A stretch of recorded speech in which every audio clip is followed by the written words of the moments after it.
My dear friends, आज हम नया चैप्टर लेकर आए हैं बोट एंड स्ट्रीम।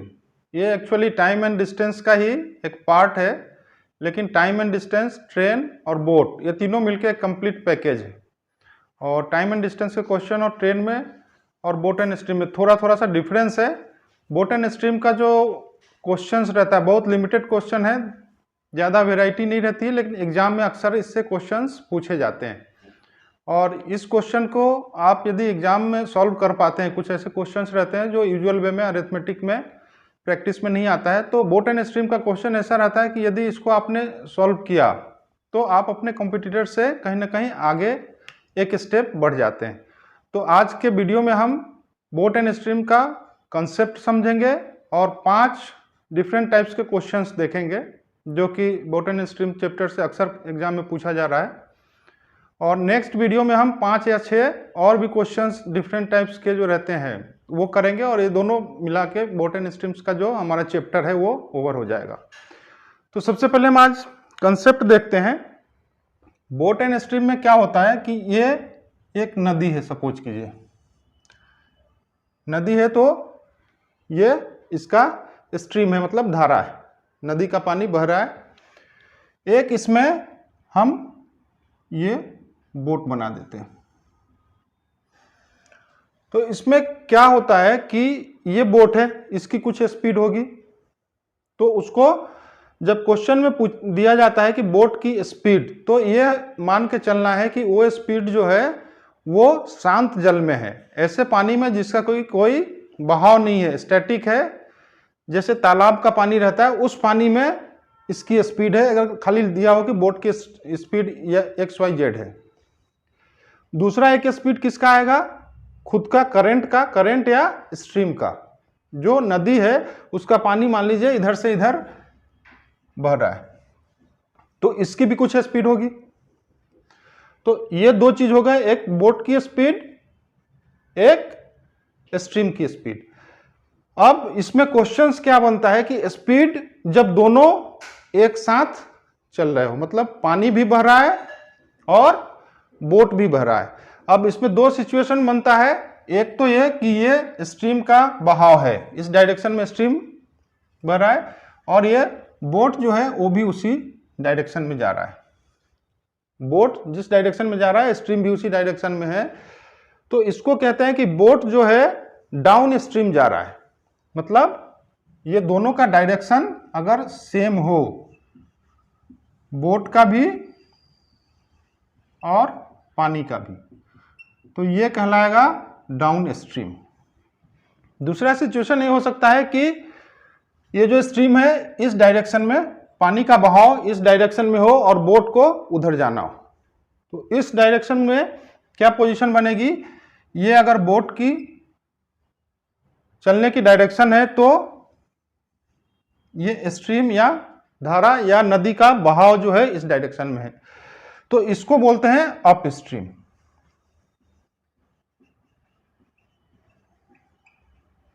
ठीक है, down stream, up stream. Down stream को हिंदी में अनुकूल, धारा की अनुकूल दिशा बोलते हैं, और जो अप स्ट्रीम है उसको प्रतिकूल, मतलब जो करंट का स्पीड है या स्ट्रीम का है उसके कंपैरिजन में है कि उसी साथ में पानी के साथ में बोट भी जा रहा है, तो डाउन स्ट्रीम या अनुकूल। यदि दोनों का डायरेक्शन अपोजिट है तो अप स्ट्रीम या प्रतिकूल। अब इसमें क्वेश्चंस कैसे बनते हैं उसके पहले हम एक शॉर्ट ट्रिक्स जो है वो नोट कर लेते हैं कि यदि आपको यहाँ एक कॉमन सेंस से हम ये समझ सकते हैं कि अगर बोट और स्ट्रीम दोनों का डायरेक्शन एक हो तो इसमें जो इफेक्टिव स्पीड आएगा वो ज्यादा आएगा, क्योंकि दोनों एक ही दिशा में जा रहा है, कोई रेसिस्टेंस नहीं है पानी का। लेकिन जब दोनों अपोजिट डायरेक्शन में जाएगा तो अप स्ट्रीम में क्या होगा कि बोट इस डायरेक्शन में जाना चाह रहा है और पानी का बहाव इधर आ रहा है, तो वो कहीं ना कहीं पानी का जो स्पीड होगा या स्ट्रीम का स्पीड वो रेसिस्ट करेगा बोट को आगे बढ़ने से, तो उस केस में इफेक्टिव स्पीड जो आएगा वो थोड़ा कम रहेगा। अब इसमें 2 ट्रिक है। एक तो यह है कि अगर आपको बोट का स्पीड निकालना हो, ये बोट का स्पीड अगर निकालना हो तो हमारा फॉर्मूला रहेगा 1/2, ये आधा करना है किसका, डाउन स्ट्रीम और अप स्ट्रीम। धारा की दिशा में जो स्पीड दिया हुआ होगा क्वेश्चन में और धारा के विपरीत दिशा में जो स्पीड दिया होगा इफेक्टिव, उन दोनों को जोड़ देंगे और 2 से डिवाइड कर देंगे।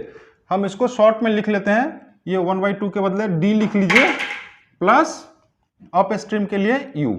आप समझ जाइए कि ये d मतलब डाउन स्ट्रीम है, u मतलब अप स्ट्रीम है। ठीक है, तो क्वेश्चन में अगर आपको दिया हुआ हो कि डाउन स्ट्रीम स्पीड ये है, अप स्ट्रीम ये है, तो बोट का स्पीड निकालना सॉरी, तो दोनों को जोड़ के 2 से डिवाइड कर देंगे तो ये बोट की स्पीड आ जाएगी। करंट का स्पीड निकालना,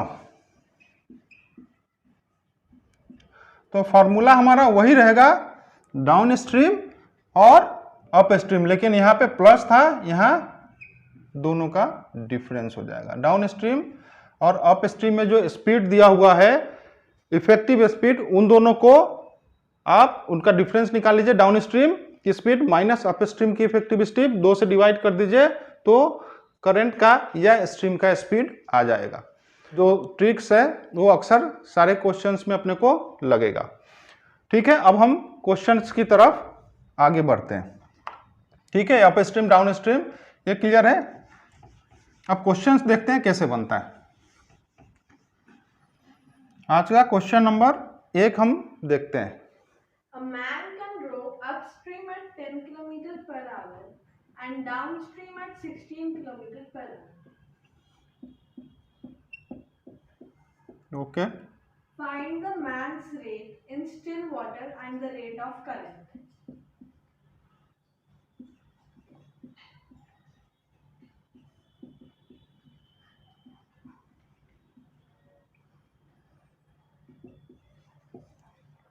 चलिए, ये सिंपल क्वेश्चन है।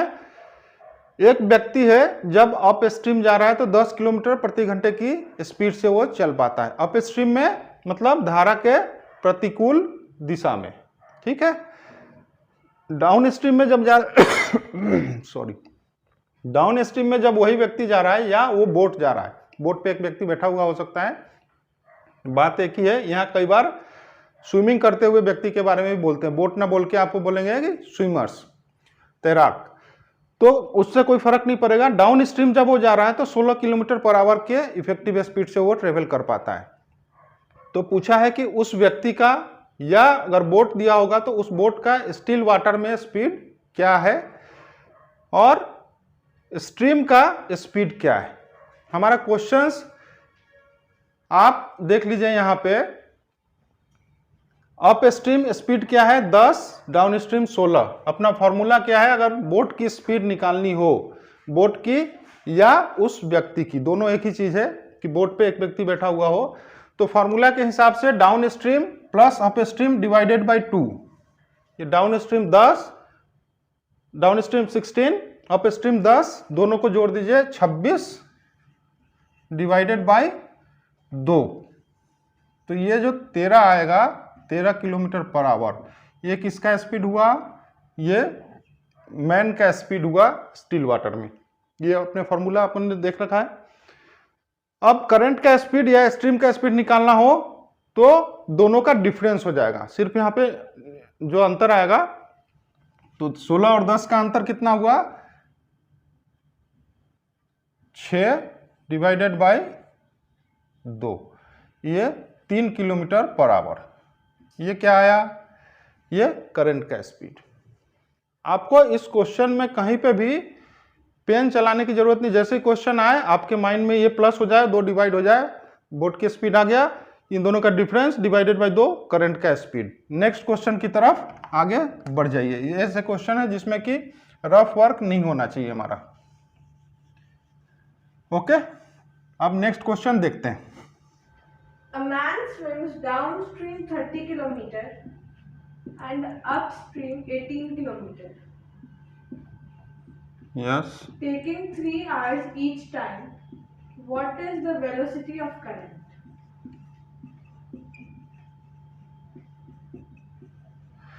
एक व्यक्ति है जो कि डाउन स्ट्रीम जब जाता है तो 30 किलोमीटर चलता है और अप स्ट्रीम जब जाता है तो 18 किलोमीटर चलता है। दोनों ही केस में उसको टाइम कितना लग रहा है? 3 घंटे।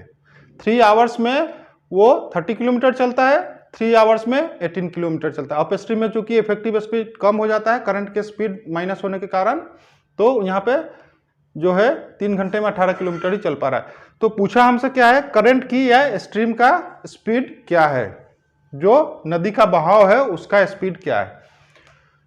इससे हम क्या निकाल सकते हैं, डाउन स्ट्रीम स्पीड क्या हो गया, 30 किलोमीटर 3 घंटे में, तो 10 किलोमीटर पर आवर,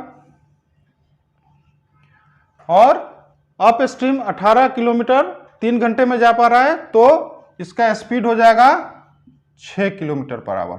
ठीक है, 10 kilometre per hour down stream speed हुआ उस व्यक्ति का या उस बोट का, और अप स्ट्रीम में 6 किलोमीटर पर आवर उसकी स्पीड हुई उस व्यक्ति या अगर बोट दिया है तो बोट का।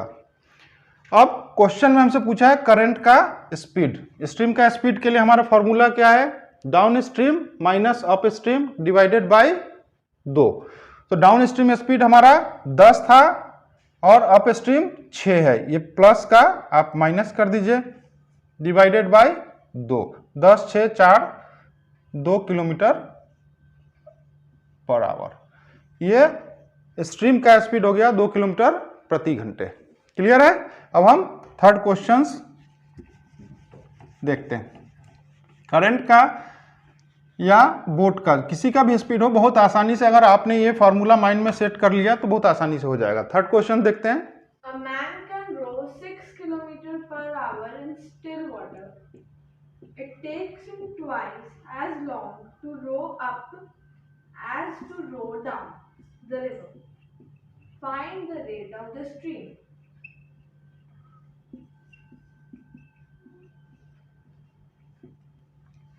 ये थोड़ा सा क्वेश्चन में घुमा दिया है। एक व्यक्ति है स्टिल वाटर में 6 किलोमीटर प्रति घंटे की स्पीड से चल रहा है।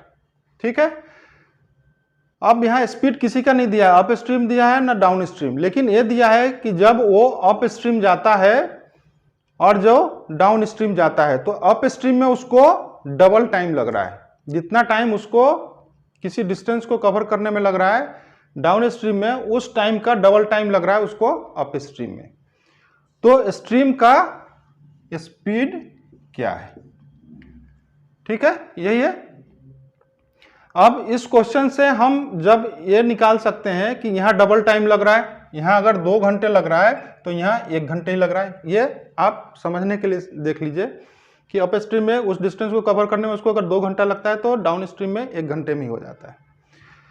इसका मतलब क्या है कि जो अप स्ट्रीम में स्पीड आ रही है और जो डाउन स्पीड में स्पीड आ रही है, वो डाउन स्पीड का स्पीड इफेक्टिव स्पीड डबल है अप स्ट्रीम का, तभी उसमें टाइम आधा लग रहा है।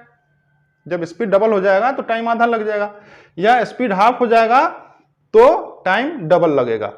अब यहाँ पे एक तो तरीका यह है कि अगर एग्जाम में आए तो इसमें बिना कैलकुलेशन के आप कर सकते हैं, क्योंकि ये फिगर बहुत सिंपल है। 6 किलोमीटर पर आवर है, अप स्ट्रीम में क्या होगा, जो स्ट्रीम का स्पीड होगा वो माइनस हो जाएगा। ये 6 है माइनस अप का स्पीड, ये स्ट्रीम का स्पीड।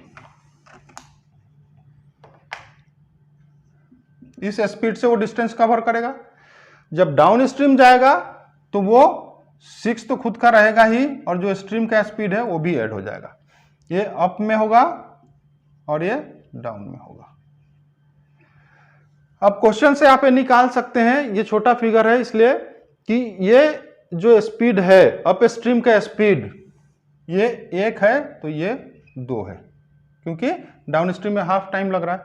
इसका मतलब है कि जो अप स्ट्रीम का स्पीड होगा उससे स्ट्रीम का स्पीड घटाएंगे 6 से, तो जो स्पीड आएगी वही स्ट्रीम का स्पीड जब इसमें जोड़ देंगे तो जो संख्या आएगी उनके बीच में डबल होना चाहिए रेशियो। अगर ये 6 है तो ये 12 होना चाहिए, तभी वो टाइम आधा लगेगा।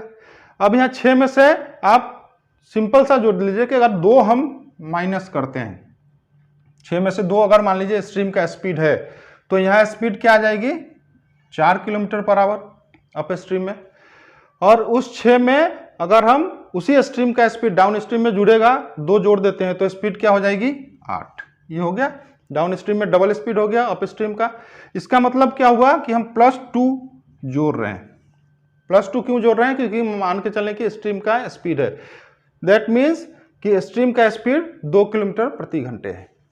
ठीक है, ये तो तब अपने को करना है जब ऐसी फिगर आए जो बहुत छोटा सा फिगर हो, बहुत ज्यादा कैलकुलेशन उसमें करने की जरूरत नहीं, मेंटली आप कर सकते हैं। दूसरा तरीका इसमें क्या कर सकते हैं आप कि मैन की स्पीड दिया हुआ है 6 kilometre per hour still water में, और इससे हमने निकाल लिया कि डाउन स्ट्रीम और अप स्ट्रीम ये जो इनका स्पीड है उनके बीच में रेशियो 1:2 का है। अब यहां क्वेश्चन में हम अगर इसमें बैठाएं तो बोट या उस व्यक्ति की स्पीड दोनों एक ही चीज है। यहां पे अगर आप 6 रख दे तो 6 × 2 12 हो जाएगा। ये अगर बोट की स्पीड हमको मालूम है कि 6 किलोमीटर प्रति घंटे है, तो यहां पे 6 रखा, ये 2 ऊपर चला जाएगा, तो 2 बराबर down stream plus up stream. ये इस फॉर्मूले से हम निकाल सकते हैं बहुत आसानी से। बोट की स्पीड या उस व्यक्ति की स्पीड हमको सवाल में दिया 6 किलोमीटर प्रति घंटे है, वो हमने यहाँ लिख दिया, तो ये क्रॉस में इधर जाएगा तो ये 12 हो गया, और राइट हैंड साइड पे down stream plus up stream का प्लस होगा। अब हमको down speed plus up stream दोनों का स्पीड का टोटल मालूम चल गया कितना है 12, इनका टोटल हो रहा है 12, मतलब डाउन स्पीड और अप स्ट्रीम का जो टोटल है 12 किलोमीटर प्रति घंटे हो रहा है। अब इससे हम कैसे निकालेंगे? यहां हमने इससे निकाला था कि जो डबल टाइम ले रहा है उस कारण से अप स्ट्रीम और डाउन स्ट्रीम के बीच में रेशियो जो स्पीड का है वो 1:2 है। तो 12 को 12 टोटल आ गया दोनों का, down stream plus up stream का स्पीड टोटल 12। अब इसको 1:2 में ब्रेक कर दीजिए, तो 12/3 गुणित 2 अगर कर देते हैं हम तो क्या आ जाएगा? ये स्पीड आ जाएगी आपकी 8, और अगर दूसरा आएगा इसमें 4। अब ये 12 का ब्रेकअप आ गया आपके पास, डाउन स्पीड 8 किलोमीटर प्रति घंटे, अप स्ट्रीम 4 किलोमीटर प्रति घंटा। यहाँ जो फॉर्मूला से निकाला था 12, उसका ब्रेकअप हो गया डाउन का 8, अप का 4। अब सवाल में हमसे पूछा था स्ट्रीम का स्पीड, अब डाउन का 8 कब हुआ होगा? आपको 6 तो मालूम है, 6 तो खुद बोट का ही था, तो ये डाउन स्ट्रीम में बोट का प्लस स्ट्रीम का भी जुड़ता है, तो 6 में कितना जुड़ा? 2 जुड़ा, तो आपका 2 आंसर आ गया। इससे अगर निकालना हो तो भी निकल जाएगा। अप स्ट्रीम का स्पीड यहाँ पे 4 आ रहा है इफेक्टिव, 4 कैसे आया होगा? 6 तो इसका खुद का ही था, अप स्ट्रीम में स्ट्रीम का जो स्पीड हुआ होगा वो माइनस हुआ होगा, तो 6 में से कितना माइनस हुआ होगा कि 4 इफेक्टिव स्पीड बचा? 2।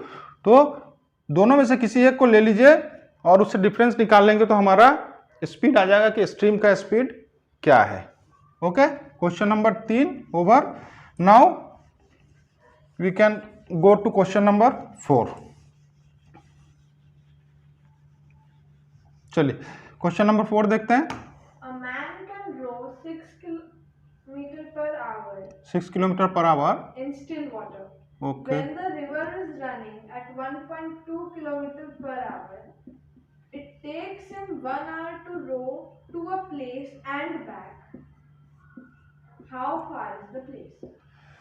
चलिए, एक व्यक्ति है स्टैटिक, ये क्वेश्चन लिखने का तरीका भी आपको मालूम होना चाहिए। हमने यहाँ पे क्वेश्चन पूरा नहीं लिखा है, हमको किसी को बताने की जरूरत नहीं है, थ्योरी का हम एग्जाम नहीं दे रहे हैं कि हम पूरा क्वेश्चन मेथड लिखे। ये आप बहुत सांकेतिक भाषा में आपने इसको लिखा है, ऐसे आपकी भी प्रैक्टिस होना चाहिए, तो हमको समय एग्जामिनेशन हॉल में बचेगा। ये 6 किलोमीटर प्रति घंटे की चाल क्या है? स्टैटिक वाटर में, ठीक है, कोई स्टिल वाटर है जिसमें कि धारा की कोई भी स्पीड ऐड हो रहा है ना माइनस हो रहा है, उस केस में उसका स्पीड है उस व्यक्ति का या उस बोट का 6 किलोमीटर प्रति घंटा। अब अगर रिवर का स्पीड 1.2 किलोमीटर हो, ठीक है, 1.2 किलोमीटर अगर नदी का बहाव जो है वो इस स्पीड से है, तो ये व्यक्ति या ये बोट एक कोई स्थान पे जाता है और फिर वापिस आ जाता है। जब जाता है और जब वापिस आता है तो टोटल टाइम मिलता है अपने को, कितना टाइम लग रहा है? 1 घंटे का, आने और जाने का मिला के 1 घंटे का है। तो पूछा क्या है, ये जो डिस्टेंस है ये कितना है। अब इसमें टाइम एंड डिस्टेंस का रोल आएगा अपना। इस क्वेश्चन में एक टाइम एंड डिस्टेंस का क्या रोल है कि जब कोई वाहन एक स्पीड से जाता है और दूसरे स्पीड से आता है, मतलब डिस्टेंस जो कवर किया है, आधा डिस्टेंस एक स्पीड से, आधा डिस्टेंस दूसरे स्पीड से, तो उस केस में एवरेज स्पीड क्या होता है, 2 इंटू दोनों जो स्पीड है जाने का और आने का, उनको मल्टीप्लाई करके हम नीचे जोड़ देते हैं, तो जो आता है वो एवरेज स्पीड आता है, 2ab upon a plus B. अब इसमें कैसे यूज करेंगे, 6 किलोमीटर प्रति घंटा स्टैटिक वाटर में है, 1.2 किलोमीटर पर आवर रिवर का स्पीड है, तो जब डाउन स्पीड जाएगा डाउन स्ट्रीम में तो किस इफेक्टिव स्पीड से जाएगा, 7.2, 6 और 2 का 1.2 का ऐड हो जाएगा, 7.2 किलोमीटर पर आवर की स्पीड से डाउन स्पीड में गया। अप स्ट्रीम में ये 6 में से 1.2 माइनस कर दीजिए, कितना आएगा, 4.8। अब हमारे पास क्वेश्चन क्या आ गया, दो फिगर आने के बाद, कि जब वो जाता है, जाता मतलब जाने टाइम पे हम मान के चलते हैं कि ये डाउन स्ट्रीम जा रहा है, और जब ये आ रहा है तो अप स्ट्रीम आ रहा है। तो जब डाउन स्ट्रीम जा रहा है तो 7.2 किलोमीटर स्पीड से जा रहा है, ठीक है। अप स्ट्रीम 4.8 किलोमीटर पर स्पीड। एक व्यक्ति जाते टाइम 7.2, आते टाइम 4.8 किलोमीटर प्रति घंटे की चाल से चलता है। उस ट्रेवल के दौरान उसको टोटल टाइम लगा 1 घंटा। तो डिस्टेंस क्या है, अब हम सबसे पहले इसमें एवरेज निकालेंगे। एवरेज क्या निकालेंगे, एवरेज निकालने का अपना फॉर्मूला 2 इंटू जाते टाइम और आते टाइम का जो स्पीड है उसका मल्टीप्लिकेशन 7.2 4.2 डिवाइडेड बाय दोनों का टोटल 7.2 प्लस 4.8, ये कितना हो जाएगा, 12। ये क्या आएगा कि टोटल जो 1 आवर का ट्रेवलिंग टाइम है उस दौरान उसका एवरेज स्पीड ये रहा। अब 1 घंटे में अगर ये स्पीड रहा है तो एक तरफ का ही डिस्टेंस पूछा है, पूरा डिस्टेंस नहीं पूछा है। तो 1 घंटे में रहा तो 1 से मल्टीप्लाई करेंगे तो टोटल डिस्टेंस आ जाएगा। अब यहाँ पे मल्टीप्लाई करने की जरूरत नहीं है, 1 से करेंगे तो वही संख्या आएगी। अगर यहाँ 4 घंटा लगता तो हम इंटू 4 कर देते तो टोटल डिस्टेंस आता, लेकिन यहाँ पे 1 घंटे ही है इसलिए हमने मल्टीप्लाई करने की जरूरत नहीं है। ये एवरेज स्पीड जो हुआ उस एवरेज स्पीड से 1 घंटे में उसने इतना ही दूरी तय किया होगा, क्योंकि एवरेज स्पीड पर आवर ही आता है और 1 घंटा ही टाइम है ट्रेवल टाइम। लेकिन हमको चूंकि एक तरफ का ही डायरेक्शन का डिस्टेंस मालूम करना है तो ये जो टोटल डिस्टेंस है उसका 50% या आधा डिस्टेंस एक तरफ का होगा। अब ये आपका कैलकुलेशन आ गया, इसको जब आप काट लेंगे तो आपका आंसर आ जाएगा ये एक तरफ का डिस्टेंस। ये पॉइंट हटा दिया आपने। अब ये 12 से 6 72, 2 से 2 गया, फिर ये 8 6 48, 8 4 6 24 28 बटे 100, 2.88। ये क्या आ गया, 2.88 किलोमीटर यहां से यहां तक का स्पीड है किलोमीटर। 2.88 किलोमीटर और 2.88 किलोमीटर वापसी का भी टोटल डिस्टेंस पूछता तो इसका हम डबल कर देते हैं। एक तरफ का ही पूछा है तो 2.88 किलोमीटर। अब आज के वीडियो का लास्ट क्वेश्चन देखते हैं और उसके बाद हम नेक्स्ट वीडियो बहुत जल्दी लाने का प्रयास करेंगे। अभी इस वीडियो में थोड़ा डिले हो गया किसी कारण से। चलिए क्वेश्चन नंबर 5 देखते हैं। A man can row 7 kilometers per hour in still water. In a stream which is flowing at 3 kilometers per hour, it takes him 7 hours to row to a place and back. How far is the place? सांकेतिक भाषा में हमने question लिख लिया, ठीक है। सांकेतिक भाषा क्या है, एक व्यक्ति या एक बोट 7 किलोमीटर प्रति घंटे की चाल से स्टैटिक वाटर में जाता है। स्ट्रीम का स्पीड दिया है, यहां स्ट्रीम लिख लीजिए इसको, स्ट्रीम, नहीं तो स्टैटिक और स्ट्रीम एक जैसा दिखेगा। स्ट्रीम का स्पीड क्या है, 3 किलोमीटर पर आवर। अब वो व्यक्ति एक पर्टिकुलर पॉइंट तक जाता है और फिर वापस आता है। आने और जाने में टोटल टाइम उसको लगा है 7 आवर्स का। ठीक है, वहां पे पिछले क्वेश्चन में 1 घंटा में ही वो वापस आ गया था, यहाँ 7 घंटे लगे। तो यहां से यहां तक, यहां पे भी एक तरफ का ही डिस्टेंस पूछा है। अब इस केस में हम पहले क्या निकालेंगे, डाउन स्ट्रीम स्पीड क्या होगा और अप स्ट्रीम इफेक्टिव स्पीड क्या होगा। बोट का या व्यक्ति का स्पीड दिया हुआ है 7 किलोमीटर प्रति घंटा और स्ट्रीम का 3 किलोमीटर, तो डाउन स्ट्रीम में दोनों का ऐड हो जाएगा, ये हो गया 10 kilometre per hour. Up stream में कितना होगा, इन दोनों का डिफरेंस होगा 7 3 4। अब हमारे पास टाइम एंड डिस्टेंस का ये क्वेश्चन हो गया कि एक गाड़ी 10 किलोमीटर प्रति घंटे की चाल से जाती है और 4 किलोमीटर प्रति घंटे की चाल से वापस आती है। इस ट्रेवल के दौरान यदि उसको टोटल टाइम 7 घंटे का लगा हो तो डिस्टेंस एक तरफ का कितना है। ठीक है, इसमें भी फॉर्मूला वही रहेगा अपना। पहले हम एवरेज स्पीड निकालेंगे। एवरेज स्पीड क्या आएगा, 2 इंटू एक तरफ जाने का स्पीड जो कि 10 है, प्लस वापिस आने का स्पीड जो कि 4 है, डिवाइडेड बाय दोनों का ऐड। हाफ डिस्टेंस 10 से, हाफ डिस्टेंस 4 से, तो average speed 2ab upon a plus B. a plus B हो गया 10 और 4 14। ये क्या हुआ, स्पीड। ये एवरेज स्पीड, इस एवरेज स्पीड से वो 7 घंटे तक चला है।